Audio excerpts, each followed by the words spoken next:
Let's focus for a moment on something that comes up a lot in my world in serving people.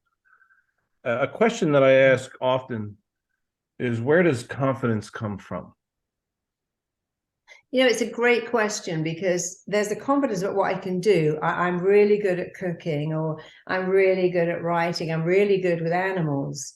And then there's the confidence of, am I a good person? And confidence comes from really liking yourself. If you don't like yourself and believe you're worth it, whatever you've got doesn't matter. Confidence, can you wake up and go, I'm a good person, I have a skill, and I'm giving something good to the world? I think it's why so many people who are famous are unhappy, because they feel their world is vacuous. Not recently, we trained actually a very, very famous fashion designer to become an RTT. They said it was such a shallow world. I was just designing clothes. It cost a lot of money.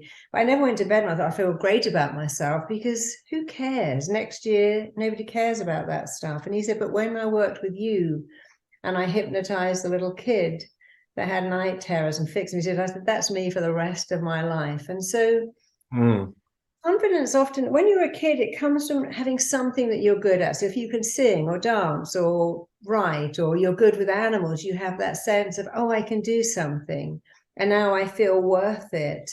But I think we've lost so much of that because we're so busy.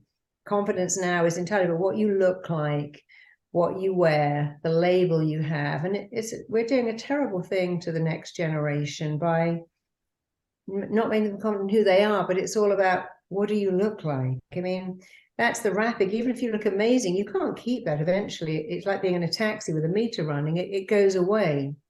And so people always wonder why someone who's gorgeous would lack confidence. But you got to feel you're doing something meaningful.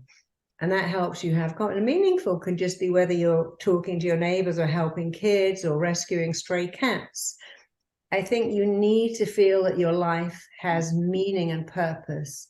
And when your life has meaning and purpose, you'll have tremendous confidence. And if it doesn't, then it all becomes harder, because you think, well, why am I here? What's the point?